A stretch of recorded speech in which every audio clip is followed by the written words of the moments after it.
இந்தியாவுக்கு என்ன meaning? Network தான். எத்தனை நெட்வொர்க் மொத்தம் இந்தியாவில் சர்வே ஆகிட்டு இருக்கு, இப்போ வரைக்கும் எத்தனை நெட்வொர்க் இருக்கு, டாப் 5 நெட்வொர்க்ஸ் பத்தி பார்க்கிறோம். இனிமே நம்ம சேனல்ல வர எல்லா வீடியோக்கும் கடைசியில ஒரு குட்டி கதை சொல்லி முடிக்கலாம்னு இருக்கேன். சின்ன மாரல் ஆஃப் ஸ்டோரி, இந்த வீடியோ பார்த்ததுக்கு என்ன பெனிஃபிட் அப்படின்னு ஒரு லைட்டா மாரல் ஆஃப் ஸ்டோரி சொல்லி முடிக்கலாம்னு இருக்கேன். சோ வீடியோட கடைசி வரைக்கும் பாருங்க. இன்னும் என் சேனலை சப்ஸ்கிரைப் பண்ணலாம், அப்படி சப்ஸ்கிரைப் பண்ண பிரஸ் பண்ணிட்டு அப்படியே அந்த பெல் ஐகானை டச் பண்ணிக்கங்க. என்னோட சேனலோட நோட்டிபிகேஷன் வந்துட்டே இருக்கும். இந்த வீடியோவை யாரோ ஒருத்தருக்கு ஷேர் பண்ணுங்க, நம்ம சேனலுக்கு செய்யற பெரிய உதவியா இருக்கும். வாங்க வீடியோக்குள்ள போகலாம். இப்போ நம்ம ஃபர்ஸ்ட் பார்க்க போது MTNL. இது வந்து ஏப்ரல் 1, 1986 இந்த நிறுவனம் ஸ்டார்ட் பண்ணிருக்காங்க. இது வெறும் மும்பை டு டெல்லி, அதாவது நெட் பேங்கிங் மட்டுமே, நெட்வொர்க் மட்டுமே யூஸ் பண்ணிருக்காங்க. இவங்க இந்த வரைக்கும் மும்பையோட சர்வீஸ் தான் இருக்காங்க. இது மும்பையோட கார்பரேஷன் கண்ட்ரோல்ல இருக்கு. மும்பை, டெல்லி இந்த ரெண்டு நகரத்துக்கும் பெரிய பெரிய கம்பெனிக்கு இவங்க தான் நெட் சர்வீஸ் யூஸ் பண்ணிருக்காங்க. அதாவது broad banking service plus calling service plus network service இவங்க தான் பண்ணிட்டு இருக்காங்க. இவங்களோட ஷேர் மதிப்பு இந்தியாவோட லெவல் எவ்வளவுனா 0.29% ஆஃப் ஷேர் வந்து இவங்களுக்கு தான் இருக்கு. இது டெல்லி டு மும்பை மட்டும் தான் நெட்வொர்க் ஓபன் ஆயிட்டு இருக்கு. இது 5வது இடத்துல இருக்கு. இப்போ நம்ம 4வது இடத்துல பார்க்கும் போது பாரத் சச்சார் நிகழ் எல்இடி, புரியலையா? BSNL தான் அப்படி சொல்றாங்க. ஃபுல் ஃபார்ம் இதுதான். BSNL 15 செப்டம்பர் 2000 ஸ்டார்ட் பண்ணிருக்காங்க.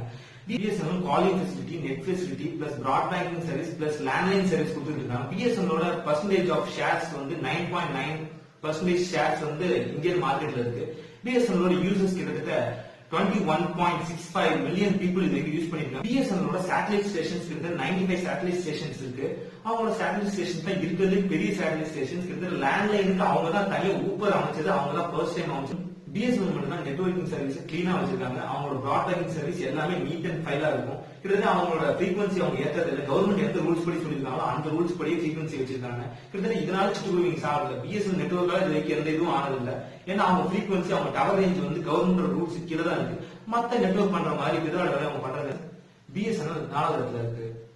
3வது பார்க்க போது பாரதி ஏர்டெல். ஏர்டெல் சர்வீஸ் பத்தி பார்க்க போறோம். ஏர்டெலோட ஹெட் குவார்டர்ஸ் கரெக்டா நியூ டெல்லியில இருக்கு. ஏர்டெல் என்னெல்லாம் ப்ரொவைட் பண்ணிட்டு இருக்காங்க? 2G, 3G, 4G plus HD plus DTH.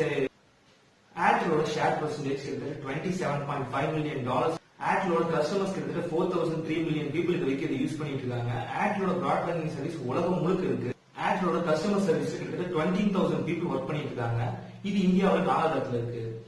இப்ப நம்ம அடுத்து 2வது பார்க்க போது ரிலையன்ஸ் ஜியோ. யாரெல்லாம் ஜியோ சிம் யூஸ் பண்றீங்க? என்ன உட்பட எல்லாருமே ஒரு ஜியோ யூஸரா தான் இருப்பீங்க. கிட்டத்தட்ட ஒரு சிம்மாவது அட்லீஸ்ட் ஒரு வீட்டுக்கு இருக்கும். ஜியோ ஃபர்ஸ்ட் ஸ்டார்ட் பண்ணது 27 டிசம்பர் 2015 ஸ்டார்ட் பண்ணிருக்காங்க. ஜியோவோட தலைமையோட ஹெட் குவார்டர்ஸ் மும்பை, மகாராஷ்டிராவோட ஹெட் குவார்டர்ஸ் இருக்கு. ஜியோவோட பர்சன்டேஜ் ஆஃப் ஷேர் மார்க்கெட் எவ்வளவு? 13.8 மில்லியன் ஷேர்ஸ் வந்து அவங்க வச்சிருக்காங்க. கிட்டத்தட்ட ஜியோவோட கஸ்டமர்ஸ் கிட்டத்தட்ட 322.9 மில்லியன் கஸ்டமர்ஸ் யூஸ் பண்ணிருக்காங்க. அதாவது ஒரு வீட்டுக்கு சராசரி 2 ஜியோ சிம் யூஸ் பண்ணலாம். அந்த அளவுக்கு கஸ்டமர்ஸ் வந்துட்டு இருக்காங்க. ஜியோ இப்போ 2வது இடத்துல இருக்கு. அடுத்ததான் முதல் இடத்துல பார்க்க போது வோடபோன் பிளஸ் ஐடியா கம்பைன் பண்ணிருக்க வோடபோன் ஐடியா நெட்வொர்க் பத்தி தான் பார்க்க போறோம். வோடபோன் ஐடியா நெட்வொர்க் வந்து பிர்லா குடும்பத்துக்கும் வோடபோன் நெட்வொர்க்கும் சொந்தமானது. வோடபோன் அண்ட் ஐடியா கஸ்டமர்ஸ் கிட்டத்தட்ட கம்பைன் பண்ணி எவ்வளவு இருக்காங்க தெரியுமா? கிட்டத்தட்ட 368.3 மில்லியன் யூசர்ஸ் இருக்காங்க. 2 நெட்வொர்க்கையும் சேர்த்து 2 நெட்வொர்க்கையும் இணைச்சனால அவங்க உலகத்திலே பெரிய நெட்வொர்க்கா மாறிட்டாங்க. இந்தியன் மார்க்கெட்ல கிட்டத்தட்ட வோடபோன் அண்ட் ஆதித்யா பிர்லா குரூப்ஸோட ஷேர் மார்க்கெட் கிட்டத்தட்ட $31.5 மில்லியன் அவங்க வந்து இந்தியன் மார்க்கெட்ல இன்வெஸ்ட் பண்ணிருக்காங்க. Vodafone and Aditya Birla groups வந்து ஃபர்ஸ்ட் இடத்துல இருக்காங்க. Okay friends, moral of the line 3 lines எழுதி வச்சிருக்கேன். இது வந்து லைஃப்ல சில பேருக்கு ஹெல்ப்ஃபுல்லா இருக்கும்னு நினைக்கிறேன்.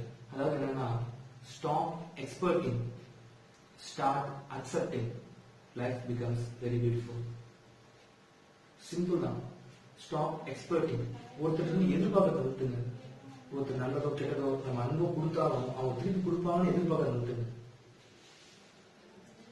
நம்ம எவ்வளவுதான் அன்பு காட்டினாலும் சில பேர் திருப்பி அதை காமிக்க தெரியாது. சில பேர் வேணும்னே காமிக்க மாட்டாங்க. அவங்களை விட்டுருங்க, அவ்வளவுதான். அவங்களோட மென்டல் கெப்பாசிட்டி அவ்வளவுதான். அவங்க யோசிக்கிறது அவ்வளவுதான். நம்ம நல்லதான் அவங்களுக்கு பண்ண போறோம். பண்ணாலும் அவங்க நமக்கு திருப்பி அதை பண்ணணுங்கிறத எதிர்பார்க்காது. Start accepting.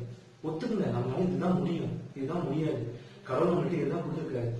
என்கிட்ட இருக்கிறது சாதாரண ஆண்ட்ராய்டு போன் தான். சில பேர் ஆப்பிள் போன் யூஸ் பண்ணுவாங்க. அதை பார்த்து நம்ம படம் போடுவோம், என்னடா அவங்ககிட்ட ஆப்பிள் போன் யூஸ் பண்றான், அவங்ககிட்ட ஆண்ட்ராய்டு யூஸ் பண்றோம் அப்படின்னு. ஆனா இருக்கிறத வச்சு சந்தோஷமா இருக்கணும். அதுதான் start accepting. Life becomes beautiful. வாழ்க்கை நல்லா போகும். ஒருத்தர் எதிர்பார்த்தாதான் நமக்கு தோல்விங்கிறது கிடைக்கும். எதிர்பார்க்கறதுனா தோல்வியே வராதில்ல. வாழ்க்கை சந்தோஷமா போகும். இது வரைக்கும் இந்த வீடியோ பார்த்துக்கு ரொம்ப நன்றி. இது வரைக்கும் என் சேனல் சப்ஸ்கிரைப் பண்ணிக்கங்க. என்னோட இன்ஸ்டாகிராம் லிங்க் வந்து நான் கீழே டிஸ்கிரிப்ஷன் கொடுத்துருக்கேன். அப்படியே ஃபாலோ பண்ணிக்கங்க. அடுத்த நல்ல வீடியோ சந்திக்கிறேன். Until then, it's bye from Azhar.